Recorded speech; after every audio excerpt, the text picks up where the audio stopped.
ಎಲ್ಲರಿಗೂ ನಮಸ್ಕಾರ. ಇದು ಸುದ್ದಿ ವಿಶ್ಲೇಷಣೆ. ನಾನು ಶಶಿಧರ್ ಭಟ್. ಇದು ನನ್ನ ಡಿಜಿಟಲ್ ವಾಹಿನಿ.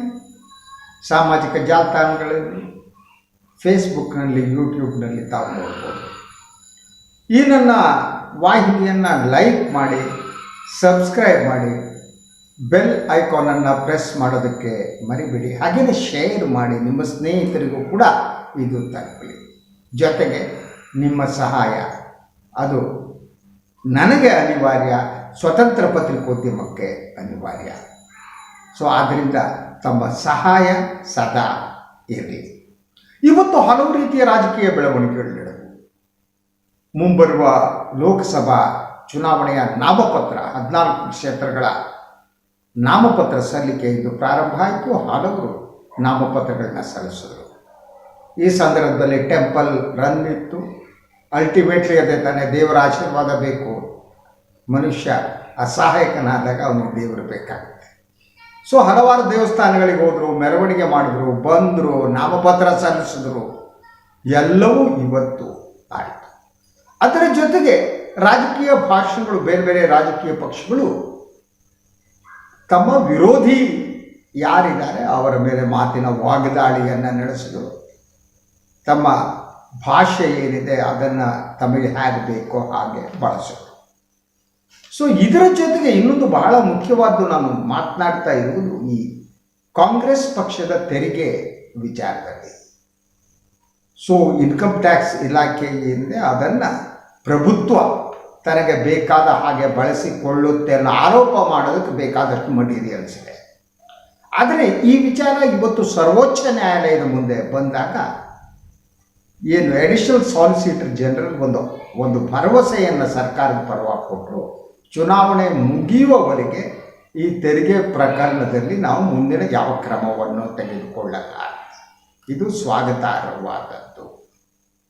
ಸೊ ಅದಿಲ್ಲ ಅಂತಂದರೆ ಬಹಳ ತೊಂದರೆಗಳು ಆಗ್ತಾಯಿದ್ವು. ಆದರೆ ಕಾಂಗ್ರೆಸ್ ಪಕ್ಷದ ಅಕೌಂಟ್ಗಳೇನು ಫ್ರೀಸ್ ಮಾಡಿದ್ದಾರೆ ಆ ಬಗ್ಗೆ ಇನ್ನೂ ಯಾವುದೇ ತೀರ್ಪು ಇನ್ನೊಂದು ಬಂದಿಲ್ಲ.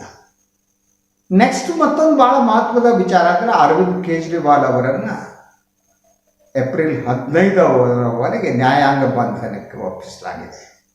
ಸೊ ಅವರು ಜೈಲು ವಾಸ ಮುಂದುವರೆದಿದೆ, ಅವರಿಗೆ ಬಿಡುಗಡೆ ಆಗಿಲ್ಲ. ಇದು ಎಕ್ಸ್ಪೆಕ್ಟೆಡ್ ಅಂತ.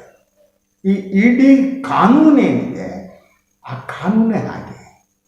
ಅದಕ್ಕೆ ಡ್ರೆಕೋನಿಯನ್ ಲಾ ಅಂತಾರೆ, ಇನ್ನೊಂದು ಅಂತಾರೆ, ಮತ್ತೊಂದು ಅಂತಾರೆ. ಇಡೀ ಕಾನೂನು ಪ್ರಕಾರ ಎದ್ದು ಹಾಕಿದ್ರು ಒಳಗಡೆ ಅಂದರೆ ಅದಕ್ಕೆ ಬೇಲ್ ಸಿಗಲ್ಲ.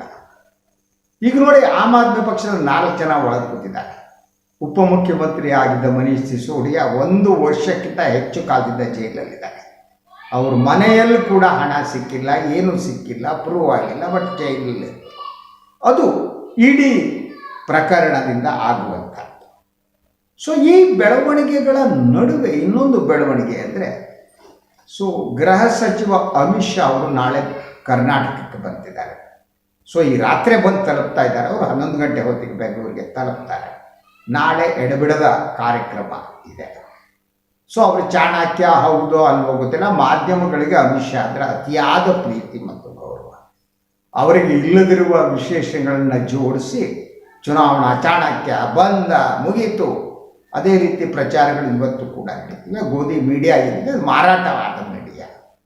ಅವರು ಇರುವುದೇ BJPಯ ಬಟ್ಟಂಗಿತನ ಮಾಡೋದಕ್ಕೆ.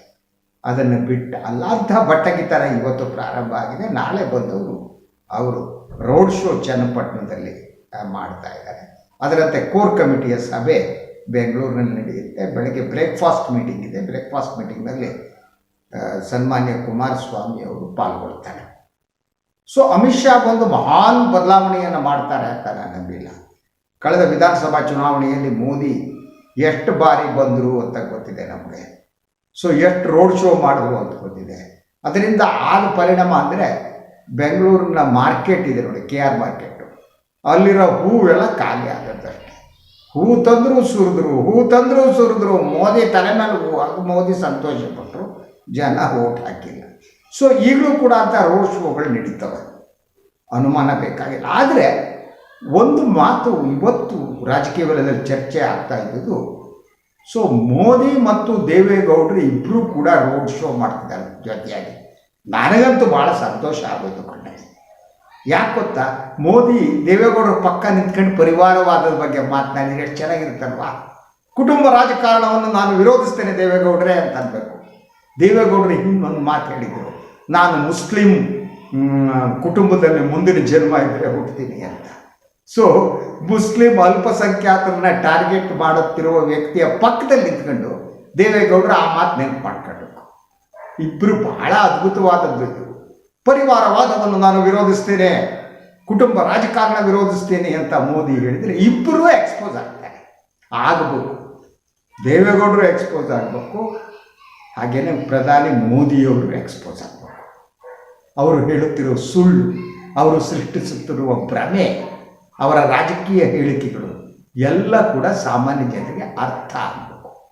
ಈ ರೋಡ್ ಶೋದಿಂದ ಅದು ಅರ್ಥ ಆಗುತ್ತೆ ಅಂತಂದರೆ ಅದರಿಂದ ಇಬ್ಬರು ಬರಲೇಬೇಕು. ಅವ್ರ ಪಕ್ಕದಲ್ಲಿ ಬರೀ ದೇವೇಗೌಡರು ಕುಮಾರಸ್ವಾಮಿ ಮಾತ್ರ ಅಲ್ಲ ಕಣ್ರಿ, ಇಡೀ ದೇವೇಗೌಡರು ಕುಟುಂಬವನ್ನು ಮೋದಿಯವ್ರ ಪಕ್ಕದಲ್ಲಿ ಕೂರಿಸ್ಕೋಬೇಕು. ಆ ಪಕ್ಕದಲ್ಲಿ ಹಿಂದ್ಗಡೆ ಕುಮಾರಣ್ಣ, ಈ ಕಡೆ ರೇವಣ್ಣ, ಆ ಕಡೆ ಭವಾನಿ, ಈ ಕಡೆ ಪ್ರಜ್ವಲ್, ಆ ಕಡೆ ಮಂಜುನಾಥ್, ಜಾಗನೇ ಇರಲ್ಲ. ಇಡೀ ಕುಟುಂಬ ತಗೋಬಿಟ್ರೆ ಈ ಮೋದಿಯವ್ರು ಹೋಗೋ ವಾಹನದಲ್ಲಿ ಜಾಗ ಬಸ್ ತಗೋಬೇಕಟ್ಟೆ. ಬಸ್ಸು ಆಗುತ್ತೆ ಇಲ್ಲ ಗೊತ್ತಿಲ್ಲ, ಅವರೆಲ್ಲ ಕುಟುಂಬದವ್ರು ತುಂಬ್ಕೊಳ್ಳೋಕ್ಕೆ ಬಸ್ಸು ಸಾಕಾಗುತ್ತೆ, ಲಾರಿ ಬೆಸ್ಟ್, ಅದು ಭಾಳ ಚೆನ್ನಾಗಿರುತ್ತೆ. ಸೊ ಅದನ್ನು ನೋಡೋದಕ್ಕೆ ಕರ್ನಾಟಕದ ಜನ ಕಾತುರರಾಗಿದ್ದಾರೆ. ನಾನಂತೂ ಕಾತುರರಾಗಿದ್ದೀನಿ. ನಾನು ಎಲ್ಲ ಕೆಲಸ ಬಿಟ್ಬಿಟ್ಟು ಮೋದಿ ಮತ್ತು ಸನ್ಮಾನ್ಯ ದೇವೇಗೌಡರು ರೋಡ್ ಶೋ ಮಾಡೋದು ನೋಡೋದಕ್ಕೆ ನಾನು ಕಾತುರನಾಗಿದ್ದೀನಿ. ಆದರೆ ಇಬ್ಬರೇ ನೋಡಿದ್ರೆ ನನಗೆ ಸಮಾಧಾನ ಆಗಲ್ಲ. ನನಗೆ ಇಡೀ ದೇವೇಗೌಡರ ಕುಟುಂಬ ಇರಬೇಕಲ್ಲಿ, ಹಾಗೆಯೇ ಸನ್ಮಾನ್ಯ ಯಡಿಯೂರಪ್ಪನವ್ರ ಕುಟುಂಬ ಇರಬೇಕು. ಎಷ್ಟು ಚೆನ್ನಾಗಿ ಕಾಣುತ್ತೀರಿ. ಸೊ ಅದಕ್ಕಾಗಿ ನಾನು ಕಾಯ್ತಾ ಇದ್ದೀನಿ. ಸೊ ಅದರ ಜೊತೆಗೆ ನನಗೆ ಭಾಳ ಮುಖ್ಯ ಅಂತ ಅನಿಸೋದೇನು ಗೊತ್ತಾ, ಮೋದಿಯವರ ಈ ಬಾರಿ ಚುನಾವಣಾ ಪ್ರಚಾರದಲ್ಲಿ ಆದ ಬದಲಾವಣೆ. Yes, that the most important thing. ಭಾಳ ಜನ ಅದನ್ನು ಗುರುತಿಸಿಲ್ಲ. ನಿನ್ನೆ ಮೋದಿಯವರು ಪ್ರಥಮ ಭಾಷಣವನ್ನು ಕೂಡ ಮೀರತ್ನಲ್ಲಿ ಮಾಡಿದರು. ಅದರಂತೆ ಅವರು ಟಿಕೆಟ್ ಹಂಚಿಕೆಯ ಸಂದರ್ಭದಲ್ಲೇ ನಮ್ಮ ಅನಂತ್ ಮಾಣಿ ಅಂತವರಿಗೆ ಟಿಕೆಟ್ ಕೊಡದೇ ಇರೋದು, ಪ್ರಜ್ಞಾ ಸಿಂಗ್ ಠಾಕೂರ್ ಟಿಕೆಟ್ ಕೊಡದಿರೋದು, ಈ ಕಟ್ಟರ್ ಹಿಂದುತ್ವವಾದಿಗಳನ್ನು ದೂರ ಇಡುವ ಒಂದು ಯತ್ನವನ್ನು ಮೋದಿ ಮಾಡ್ತಿದ್ದಾರೆ. ಆ ಪ್ರಶ್ನೆ ಭಾಳ ಭಾಳ ಪ್ರಮುಖವಾದ್ದು. ಅದ್ರ ಜೊತೆಗೆ ಅವರ ಭಾಷಣಗಳನ್ನು ನೀವು ಗಮನಿಸ್ತಾ ಮೋದಿಯವರ ಭಾಷಣದಲ್ಲಿ ಇದುವರೆಗೆ ಅವರು ಹಿಂದುತ್ವದ ಪ್ರಸ್ತಾಪವನ್ನು ಗಟ್ಟಿ ಧ್ವನಿಯಲ್ಲಿ ಮಾಡಿಲ್ಲ. ಅವರು ಪಾಕಿಸ್ತಾನದ ಪ್ರಸ್ತಾಪವನ್ನು ಗಟ್ಟಿ ಧ್ವನಿಯಲ್ಲಿ ಮಾಡಿಲ್ಲ. ಯಾಕಿದು ಬದಲಾಗ್ತಾ ಇದ್ದಾರೆ? ಕೇವಲ ಅಭಿವೃದ್ಧಿ ಎಜೆಂಡಾ ಮಾತ್ರ ವರ್ಕ್ ಆಗುತ್ತೆ ಅಂತ ಅವ್ರಿಗೆ ಅನಿಸಿದೆಯಾ, ಅಥವಾ ತಮಗೆ ಅಲ್ಪಸಂಖ್ಯಾತರ ಮತ ಇಲ್ಲದಿದ್ರೆ ಈ ಬಾರಿ ಅಧಿಕಾರಕ್ಕೆ ಬರಲ್ಲ ಅಂತ ಅಂದ್ಕೊಂಡಿದ್ದಾರೆ? ನೋಡಿ, ಅವರು ಈಗ ವಿಕಸಿತ ಭಾರತದ ಬಗ್ಗೆ ಮಾತನಾಡ್ತಾರೆ. ಅಲ್ಪಸಂಖ್ಯಾತರ ಮೇಲೆ, ದಲಿತರ ಮೇಲೆ, ಹಿಂದುಳಿದ ವರ್ಗದ ಮೇಲೆ ಆಗುತ್ತಿರುವ ದಾಳಿಗಳು, ಅವರ ಬದುಕನ್ನು ಸುಧಾರಿಸುವ ತಾನೇ ಏನು ಮಾಡ್ತೀನಿ, ಯಾವುದನ್ನು ಅವರು ಮಾತಾಡ್ತಾ ಇಲ್ಲ. ಅದರ ಜೊತೆ ಇದು ಹಿಂದೂ ರಾಷ್ಟ್ರ ಆಗುತ್ತೆ, ಹಿಂದುತ್ವವೇ ನನ್ನ ಉಸಿರು, ಕೆಳಗೆ ಮೇಲೆ ಎಲ್ಲ ಹಿಂದುತ್ವ, ನಾನು ಉಸಿರಾಡದ ಹಿಂದುತ್ವ, ರಾಮ ಜನ್ಮ ದೇವಸ್ಥಾನ ಕಟ್ಟಿದ್ದೀನಿ, ಊರೂರಿಗೆ ಒಂದು ದೇವಸ್ಥಾನ ಕಟ್ತೀನಿ, ಯಾವುದನ್ನು ಮೋದಿ ಆಗಲಿ ಅಮಿತ್ ಶಾ ಆಗಲಿ ಇನ್ನೊಬ್ಬರು ಮಾತಾಡ್ತಾ ಇಲ್ಲ. ಅದು ಮತ ತರುವುದಿಲ್ಲ ಅಂತ ಅವ್ರಿಗೆ ಅನಿಸಿರಬಹುದೇ, ಗೊತ್ತಿಲ್ಲ. ಆದರೆ ಅವರು ಮಾತನಾಡ್ತಾ ಇರುವುದು ವಿಕಸಿತ ಭಾರತದ ಬಗ್ಗೆ. ಅವರು ಭಾಳ ದಿನದಿಂದ ಹೇಳ್ತಾ ಇರೋದು 2047ಕ್ಕೆ ಭಾರತ ವಿಕಸಿತ ಭಾರತದ ನಿರ್ಮಾಣ ಆಗತ್ತೆ. ಅದರ ಅರ್ಥ ಏನು ಸ್ವಾಮಿ? ಅಂದರೆ 2047ರೊಳಗೆ ನಮ್ಮನ್ನೇ ಕೂಡಿಸಿ ನಾವು ವಿಕಸಿತ ಭಾರತವನ್ನು ಮಾಡ್ತೀವಿ ಅಂತ. ಏನು ವಿಕಸಿತ ಭಾರತ ಅಂದರೆ ಯಾವುದದು ವಿಕಸಿತ ಭಾರತ? ಅವರ ಎಜೆಂಡಾದಲ್ಲಿ ಮತ್ತು ಅವರ ವ್ಯಾಖ್ಯೆಯಲ್ಲಿ, ಡೆಫಿನೇಷನ್ನಲ್ಲಿ ವಿಕಸಿತ ಅಂದ್ರೇನು, ಡೆವಲಪ್ಮೆಂಟ್ ಅಂದ್ರೇನು, ಭಾರತ ಅಂದ್ರೇನು ಸ್ವಾಮಿ ಇವರಿಗೆ?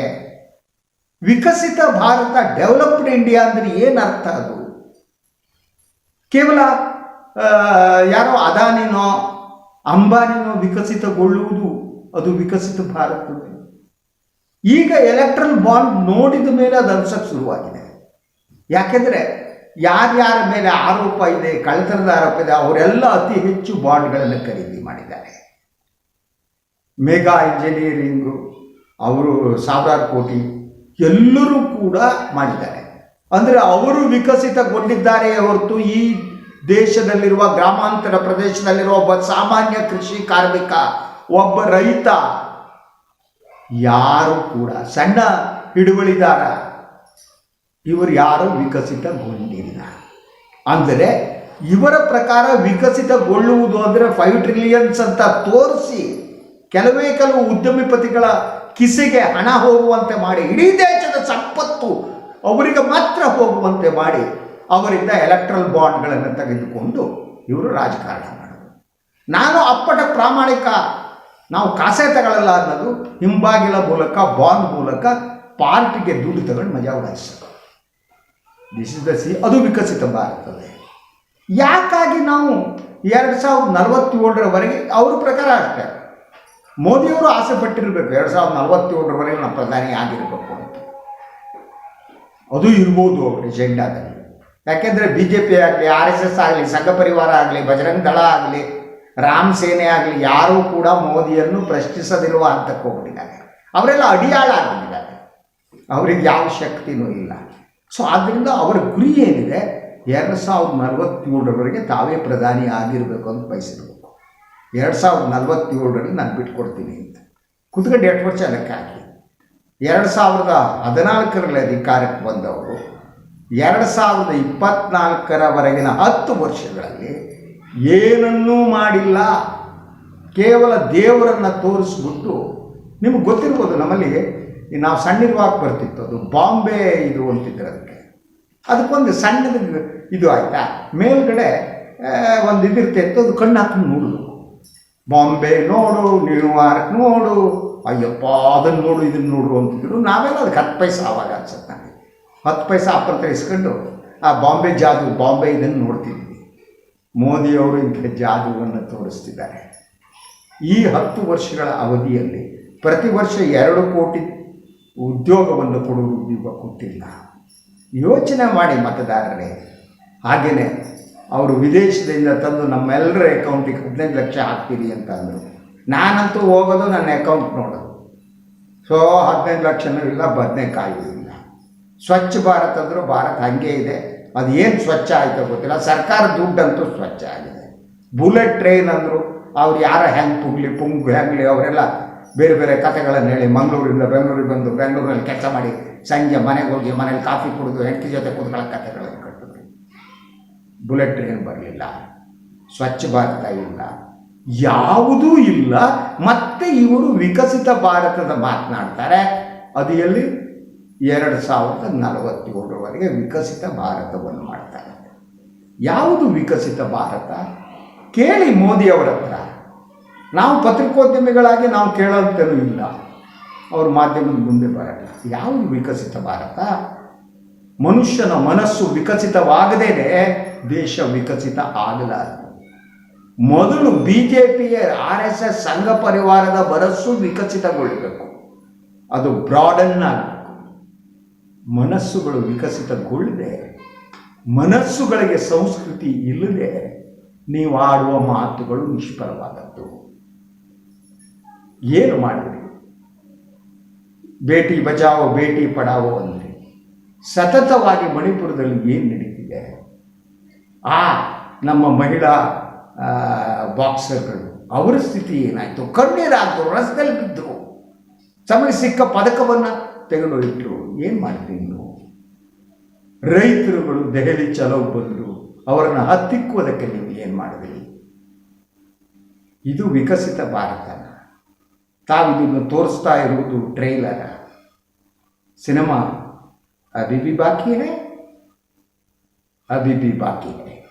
ಈ ಚುನಾವಣೆಯಲ್ಲಿ ಸರಿಯಾಗಿ ಮತ ಹಾಕದೇ ಇದ್ದರೆ ಅಭಿ ಭಿ ಬಾಕಿ ಹೈ, ಬಾಕಿ ರಹೇಗ. ಓಕೆ, ಇದಾಗಿತ್ತು ಇವತ್ತಿನ ಸುದ್ದಿ ವಿಶ್ಲೇಷಣೆ. ಇನ್ನೊಂದು ವಿಚಾರದೊಂದಿಗೆ ಮತ್ತೆ ತಮ್ಮೆದುರು ಬರ್ತೀನಿ. ನನ್ನ ವಾಹಿನಿಯನ್ನು ಲೈಕ್ ಮಾಡಿ, ಸಬ್ಸ್ಕ್ರೈಬ್ ಮಾಡಿ, ಬೆಲ್ ಐಕಾನ್ ಪ್ರೆಸ್ ಮಾಡೋದಕ್ಕೆ ಮರಿಬೇಡಿ. ಆಗಲೇ ಆದಷ್ಟು ಶೇರ್ ಮಾಡಿ. ಅದರ ಜೊತೆಗೆ ತಮ್ಮ ಬೆಂಬಲ. ನನ್ನ ಧ್ವನಿಗೆ ಶಕ್ತಿ ತುಂಬುವವರು ತಾವು, ಆಕ್ಸಿಜನ್ ಕೊಡುವವರು ತಾವು. ನನ್ನ ಶಕ್ತಿ ತಾವು, ಇನ್ಯಾರೂ ಅಲ್ಲ. ಮೋದಿನೂ ಅಲ್ಲ, ಮೋದಿ ಅಪ್ಪನೂ ಅಲ್ಲ, ಕಾಂಗ್ರೆಸ್ನವರು ಅಲ್ಲ. ತಾವೇ ನಮ್ಮದು ಬಹುದೊಡ್ಡ ಶಕ್ತಿ. ತಮ್ಮ ಬೆಂಬಲ ಪ್ರೀತಿ ಹಾಗೆ ಇರಲಿ. ಎಲ್ಲರಿಗೂ ಶಿವರಾತ್ರಿ. ನಮಸ್ಕಾರ.